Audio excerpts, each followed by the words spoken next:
할렐루야. 할렐루야. 아멘. 앞뒤 양옆에 있는 지체분들과 인사하며 나아가겠습니다. 참 잘 오셨습니다.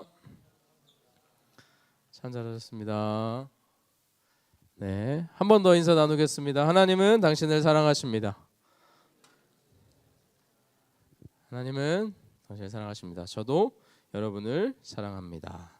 우리 말씀 찾도록 하겠습니다. 잠시만. 네, 창세기 32장 22절로 32절 말씀입니다. 창세기 32장 22절로 32절 말씀입니다. 우리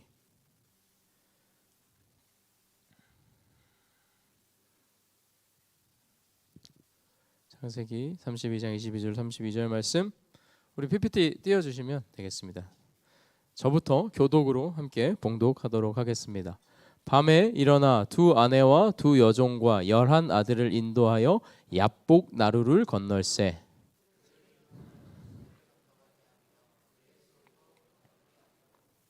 야곱은 홀로 남았더니 어떤 사람이 날이 새도록 야곱과 씨름하다가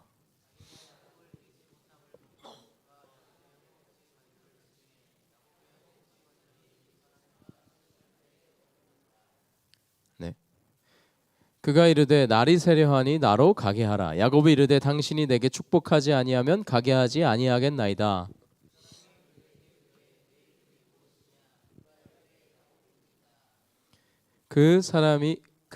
그가 이르되 내 이름을 다시는 야곱이라 부를 것이 아니요 이스라엘이라 부를 것이니 이는 네가 하나님과 몇 사람들과 겨루어 이겼음이니라.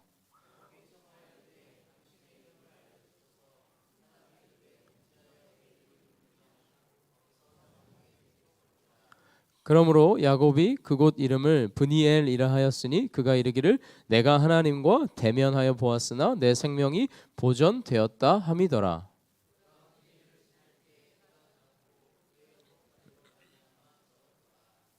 다 함께 그 사람이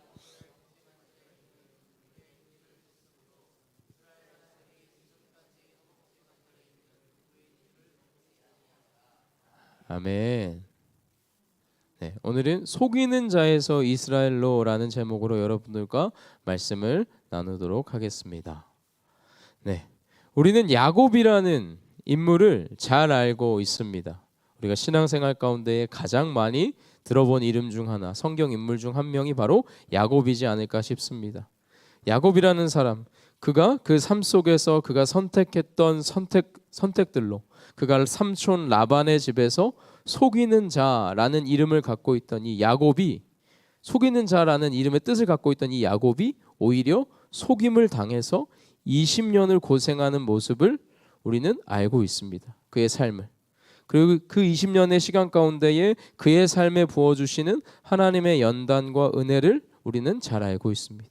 그리고 오늘 본문은 20년이 지난 후에 그가 그의 고단했던 이방 땅에서의 삶을 정리하고 하나님의 축복으로 그에게 주어진 재물들과 아내들 그리고 11명의 아들들을 이끌고 이방인으로 머물던 땅을 떠나서 하나님께서 그에게 약속해 주셨던 그 약속의 땅으로 귀향하는 장면을 담고 있는 본문입니다.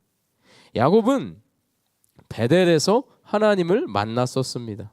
창세기 28장에 보면 야곱은 베델에서 하나님을 만나게 됩니다. 하나님이 그에게 먼저 찾아오셨고 돌베개를 베고 자고 있는 야곱에게 하나님이 먼저 찾아오셨고 그에게 하나님이 먼저 약속을 하시고 약속을 확인시켜 주시는 모습을 우리는 창세기 28장에서 보았습니다.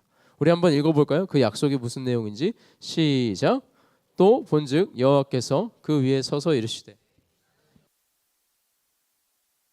하나님이요 이삭의 하나님이라 내가 누워있는 땅을 내가 너와 내 자손에게 주리니 내 자손이 땅의 티끌같이 되어 내가 서쪽과 동쪽과 남쪽으로 퍼져나갈지며 땅의 모든 족속이 너와 내 자손으로 말미암아 복을 받으리라. 내가 너와 함께 있어 네가 어디로 가든지 너를 지키며 너를 이끌어 이 땅으로 돌아오게 할지라. 내가 너에게 허락한 것을 다 이루기까지 너를 떠나지 아니하리라 하신지라. 아멘. 이게 바로 하나님이 베델에서 야곱에게 하신 약속이었습니다. 그러나 그 후로 20년 동안 야곱의 믿음이 성장했다거나 그가 하나님 앞에 다시 예배를 드렸다라는 기록을 우리는 찾아볼 수 없습니다. 무슨 말인가? 야곱이 아직 그는 약속대로, 하나님의 약속대로 믿음의 계승자가 되기에는, 온전한 믿음의 사람이 되기에는 아직 부족한 사람이었다라는 것을 우리는 알 수 있는 것입니다. 그럼 이제 모든 것을 갖게 됐죠. 아내도 갖게 됐고, 그가 원했던 아내도 갖게 됐고, 자녀들도 갖게 됐고, 큰 재물들도 갖게 됐습니다. 이제 모든 것을 갖게 된 것 같은 이 야곱에게 무엇이 필요할까요? 약속의 땅으로 돌아가라고 하시는데, 이제 약속의 땅에 돌아가서 믿음의 조상으로서 올바로 살아가기 위해서, 올바로 서기 위해서는 그에게 이제 무엇이 필요할까요? 여전히 세상과 사람과 환경이 자기 앞에 문제가 더 크게 보이는 이 야곱이라는 자에게 무엇이 필요할까요? 그것은 바로 하나님을 경험하는 것입니다. 자신의 하나님을 만나는 것입니다. 아버지의 하나님, 할아버지의 하나님이 아니라 나 야곱의 하나님을 만나게 되는 뜨거운 경험이 필요하다라는 것입니다. 이것이 선행되지 않는다면 그는 믿음의 조상으로, 하나님이 말씀하신 믿음의 계승자, 약속의 계승자로 바로 설 수 없을 것입니다. 그런데 바로 오늘 이 본문이, 오늘 우리가 읽은 이 창세기 32장 이 본문이 야곱의 인생 가운데에서 그가 가장 극적으로 하나님을 경험하는 순간을 그리고 있습니다. 이 본문 전에는 야곱이 집으로 돌아온다라는 소식을 듣고 그의 형인 에서가 400명의 군사를 보냈다라는 기록이 기록되어 있습니다. 형 에서가 군사 400명을 보낸 그 목적은 아무도 모릅니다. 그 목적이 무엇인지는 아무도 몰라요. 안 써 있으니까 모릅니다. 지금 야곱과 그 식솔이 지나고 있는 길은 아주 위험한 길이라서 형 에서가 그들을 보호하기 위해 보냈다고 생각할 수도 있었지만 야곱은 그렇게 생각하지 않았어요. 자기가 한 짓이 있기 때문에. 야곱은 두려움에 사로잡혀서 재산과 가족을 선발대와 후발대, 우리 청년부 수련회 가는 것처럼 선발대와 후발대로 나누는 기발한 방법을 생각해내고 다 보냅니다. 선발대, 후발대들을 다 보낸 다음에 기도하기 시작해요. 너무나 중요한 모습이지만 그는 야곱이 이제 믿음의 사람이 됐나 보다, 하나님의 뜻을 구하기에 기도하나 보다 라고 생각할 수 있지만, 그가 기도를 마친 후에 한 행동은 형 에서에게 선물을 보내기 시작합니다. 선물도 여러 번에 나눠서 형이 받나 안 받나 간을 보려고 여러 번에 나누어서 보내고 있습니다. 기도를 했음에도 불구하고 그에게는 여전히 하나님보다 자신 앞에 있는 문제와 두려움이 더 큰 상태였습니다. 기도를 했음에도 불구하고 하나님의 방법보다 나의 계획이, 나의 생각이, 나의 방법이, 나의 지혜가 우선이었다라는 거예요. 바로 이러한 모습, 야곱의 이 옛 모습이 사라져야만 그는 믿음의 사람으로, 약속의 계승자로서 바로 설 수 있게 되는 것입니다. 그래서 하나님은 오늘 일하시기 시작합니다. 속이는 자 야곱을 이스라엘로 변화시키기 위해서, 거짓말쟁이를 믿음의 사람으로 변화시키기 위해서 하나님이 일을 시작하십니다. 사실 오늘 이 야곱의 모습, 믿는다 하고도 내가 하나님만을 의지한다, 하나님만을 믿는다라고 늘 고백하고 외치고 선포하면서도 내 방법과 내 생각과 내 지혜와 내 뜻이 우선인 우리 모두의 모습임을 우리 중 그 누구도 쉽게 부정할 수 없을 것입니다. 그래서 오늘 우리가 이 말씀을 주님 앞에서 받을 때에, 들을 때에 이 사건이 야곱의 사건이 아니라 나의 사건이 되게 해달라는 간절한 마음으로 말씀 앞에 서길 소망합니다. 본문을 한번 더 보길 원합니다. 24절입니다. 함께 읽어보겠습니다. 시작. 또 남았더니 어떤 사람이 날이 새도록 야곱과 씨름하다가, 모두를 다 보내고 야곱이 홀로 남아 있었다라고 성경은 기록하고 있습니다. 그리고 누군가가 다가와서 야곱에게 씨름을 하기 시작했다라고 해요. 싸우기 시작했다라는 거예요. 야곱은 형 에서가 보낸 자객인 줄 알았을 것입니다. 당연히. 그래서 필사적으로 싸우기 시작합니다. 자, 근데 왜 하나님은 왜 야곱이 홀로 남았을 때 그를 찾아오셨을까요? 왜 그가 모두를 다 보내고 자신의 재물과 가족들을 다 떠나보내고 혼자 남았던 시간이었을까? 그는 이 시간에 어떠한 고민과 어떠한 생각을 하고 있었을까요? 하나님이 예전에 베델에서 나에게 하셨던 그 약속이 정말 이루어질까? 내가 지금 형 에서의 군대 앞에서 이 위기 앞에서 벗어날 수 있을까? 그리고 먼저 보낸 내 가족들을 지키는 것이 가능할까? 형이 나를 받아줄까? 받아주지 않으면 어떡할까? 와 같은 생각과 고민들을 했을 거예요. 그리고 혼자 남은 야곱의 그 생각의 끝에는 속이는 자라는 이름에 걸맞게 그가 평생을 살아왔던 방식대로 그 나름의 해결책과 방법과 생각들, 꾀들이 쏟아져 나왔을 거예요. 이러면 이렇게 하고 저러면 이렇게 해봐야지라고. 그러나 그 생각의 끝에는 뭐가 있었을까? 뭐가 있었을까요? 나의 생각과 나의 방법, 지금까지 내가 살아왔던 모든 삶의 방식들이 다 소용이 없는 순간이 드디어 왔구나 라는 것을 깨달은 순간이었을 것입니다. 거짓말하고 속이고 경쟁하고 남을 아프게 하고 쓰러뜨리고 자기의 것을 취하는 그의 모습, 그의 목적, 그의 삶의 방식, 그 방법이 모두 무용하다, 소용없다라는 것을 깨달은 한 인간이 홀로 서 있고 그 인간 앞에 하나님이 찾아오신 것입니다. 이제 그가 믿음의 사람으로 변화할 수 있을 때가 되었습니다. 하나님은 싸움을 시작하십니다. 이 씨름은 하나님이 시작하셨어요. 이 씨름은 하나님의 목적과 의도를 위하여 의도적으로 하나님이 시작하신 싸움입니다. 씨름입니다. 그 목적은 무엇이냐? 야곱에게 남아있던 옛 모습을 무너뜨리고 믿음의 사람 이스라엘로 변화시키기 위하여 찾아오셨어요. 싸움을 시작하신 것입니다. 야곱은 하나님을 알고 있었습니다. 그는 하나님을 믿고 있었습니다. 그리고 그분의 뜻대로 살기를 바랬을 것입니다. 그러나 이 세 가지 문장 앞에 모두 적당히가 붙어 있어요. 그의 삶에서는. 우리 모두가 그럴 거예요. 하나님을 알지만 적당히 알았고, 하나님을 믿지만 적당히 믿고 있고, 하나님을 따르길 원하지만 적당히 따르길 원합니다. 하나님은 나에게 온전히 나를 알아라라고 명령하시지만 우리는 적당히 알길 원해요. 야곱도 마찬가지입니다. 하나님 나에게 온전히 나를 믿어라. 너의 삶의 모든 상황과 환경 가운데서 나를 온전히 신뢰하고 믿어라라고 말하지만 우리는 우리의 입맛에 따라 하나님을 믿길 원합니다. 적당히. 하나님은 우리에게 너의 모든 삶 가운데에 나의 말씀을 듣고 나의 말씀을 사모하고 그 말씀대로 살아라라고 말씀하시지만 우리는 우리의 입맛대로 적당히 따라가길 원합니다. 야곱도 그랬어요. 그는 그렇기 때문에 여전히 마지막 순간에 속이는 자의 모습을 버리지 못하고 이 순간까지 온 것입니다. 여러분, 적당히는 결코 하나님이 원하시는 믿음의 사람으로 우리를 인도하지 못합니다. 적당히의 신앙은 온전한 믿음의 사람이 될 수 없습니다. 저는 이거 오늘 밤새 말할 수 있어요. 적당히는 하나님이 원하시는 온전한 믿음의 사람이 될 수 없습니다. 아멘. 밤새 말 안 해도 돼서 다행이네.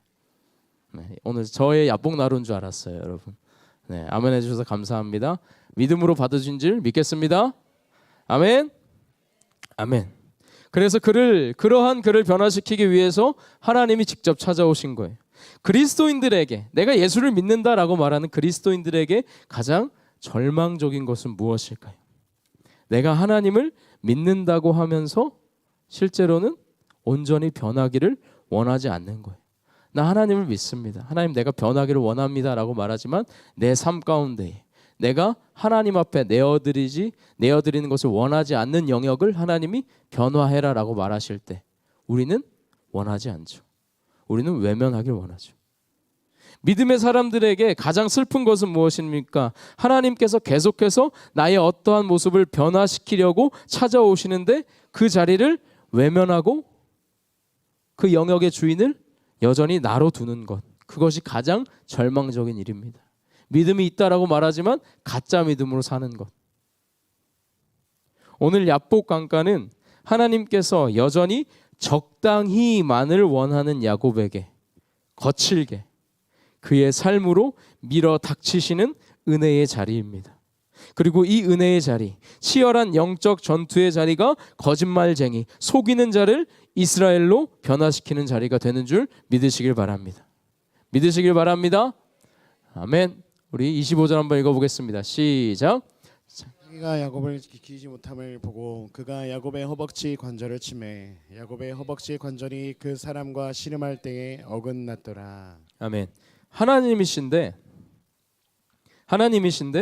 야곱을 이기지 못할 걸 알았다라고 기록하고 있습니다. 왜일까요? 왜일까요? 이것도 이상한데 이기지 못할 것 같은 사람이 환도뼈를 아주 그냥 박살을 냈다라고 합니다. 이상하지 않나요? 사실 원어를 보면 쳤다라는 뜻보다도 손을 댔다 정도입니다. 하루 종일 야곱과 이 누군가가 씨름을 하다가 이 누군가는 하나님 혹은 하나님 보낸 자가 되겠죠. 이 누군가가 씨름을 하다가 하나님이 그에게 손을 대니까 그가 넘어지게 되었다라는 것입니다. 이것은 무엇일까요? 바로 이게 은혜입니다. 야곱의 지금까지의 삶은 씨름이었어요. 어떠한 씨름이었는가?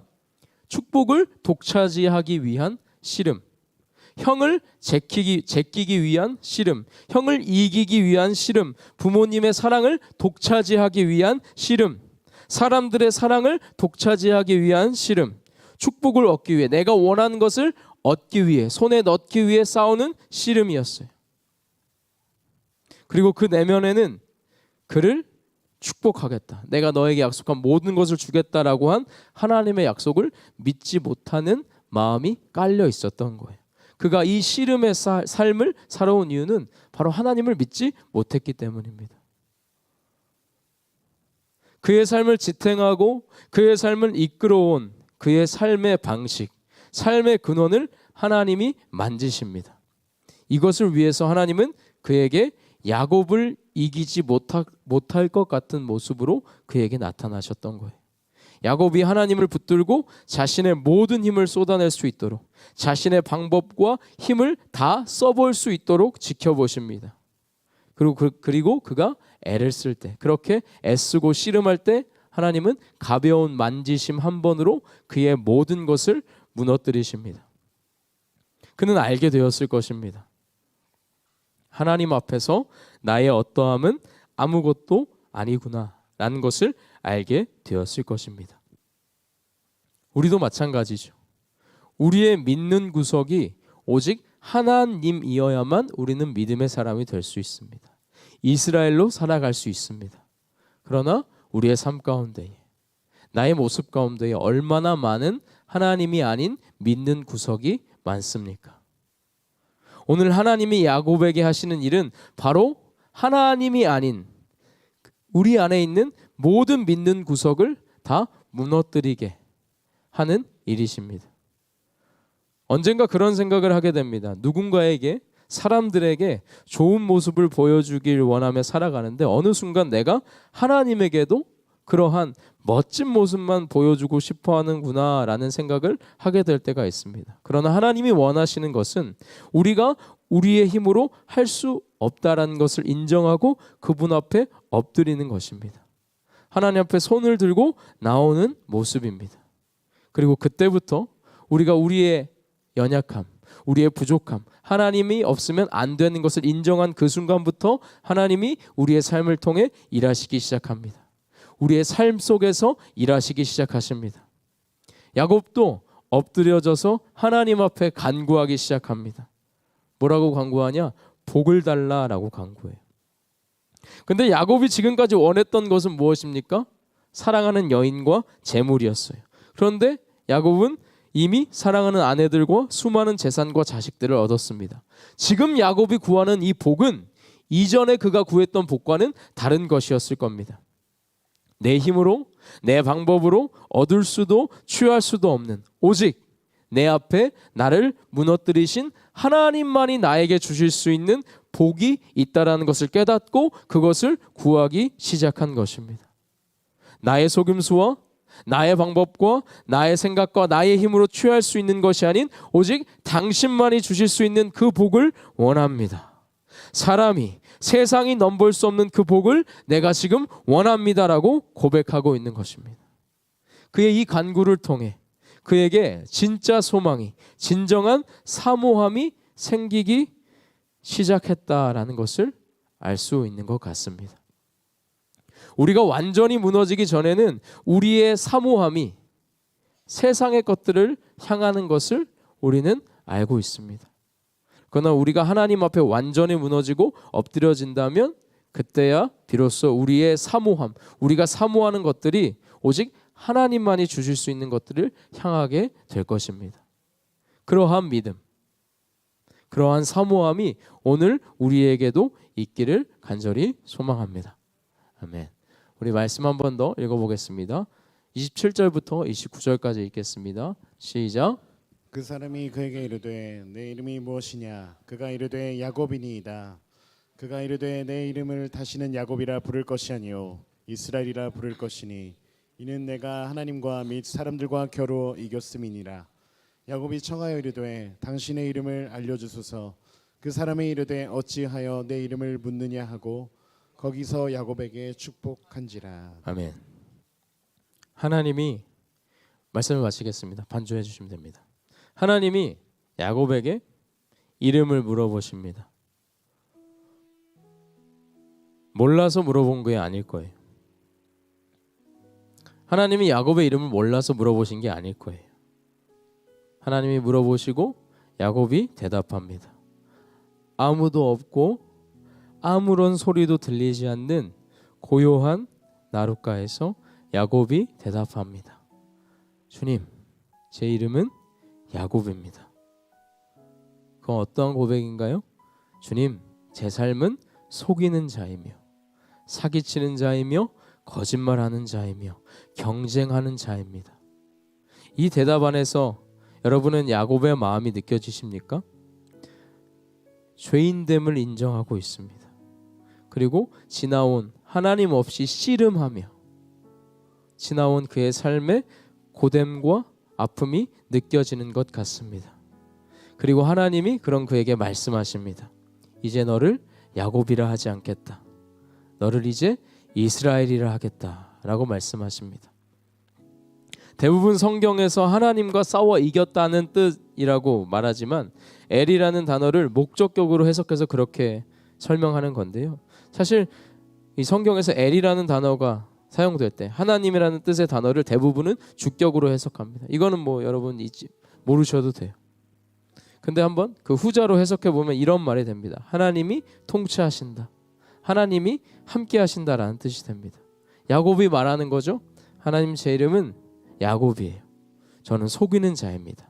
속이며 평생을 살아왔고 사랑받기 위해서 내가 원하는 것을 얻기 위해서 치열하게 씨름하며 살아왔던 자입니다. 근데 하나님이 말씀하시는 거죠. 이제 너는 이스라엘이다. 너는 이제 너의 방법이 아닌 내 방법으로 살아가는 자다. 이제 너는 내가 다스리는 자, 내가 통치하는 자, 내가 함께하는 자가 될 것이다 라고 말씀해 주시는 거예요. 그 외롭고 치열했던 더러운 자신의 방법과 힘으로 어렵게 힘들게 지탱하며 씨름했던 그 삶이 아니라 하나님이 이끄시는 삶으로, 하나님이 통치하시는 사람으로 변화되었다라는 것입니다. 여러분, 이것이 은혜입니다. 그리고 그에게 주어진 은혜의 흔적이 있습니다. 그것은 바로 그의 한쪽 절개된 다리입니다. 어쩌면 여러분, 우리에게도 그 은혜의 흔적이 있을 수 있어요. 우리에게 부어주신 은혜의 흔적이 세상이 볼 때에는 한없이 비참해 보이거나 연약해 보이거나 아파 보이는 곳일 수 있습니다. 내 삶 가운데에 하나님이 아니면 변화시킬 수 없는 것 같은, 내 삶 가운데에 하나님이 아니면 해결해 주실 수 없을 것 같은 그것이 바로 은혜의 흔적일 수 있습니다. 여러분, 하나님을 붙잡기 원합니다. 이스라엘에게는 그 흔적이 속이는 삶에서 하나님이 다스리는 삶으로 변화된 그 놀라운 은혜와 감격을 기억하게 하는 흔적이 되었습니다.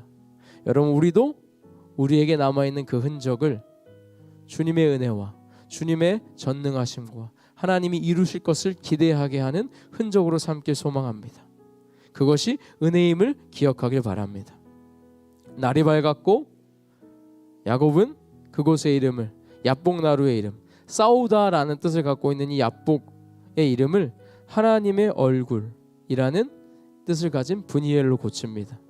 하나님의 얼굴을 본 곳, 나의 어떠함으로 내 눈이 가리워지지 않고 온전히 하나님을 대면한 곳, 나의 하나님, 아버지의 하나님, 할아버지의 하나님이 아닌 나 야곱의 하나님을 내가 온전히 만난 곳이라고 지었습니다. 우리 이 시간, 오늘 이 시간 나의 야복나루에 서 계신 것 같은 분이 계십니까? 거대한 애서라는 문제 앞에 맞닥뜨려져 있는 분들이 계십니까?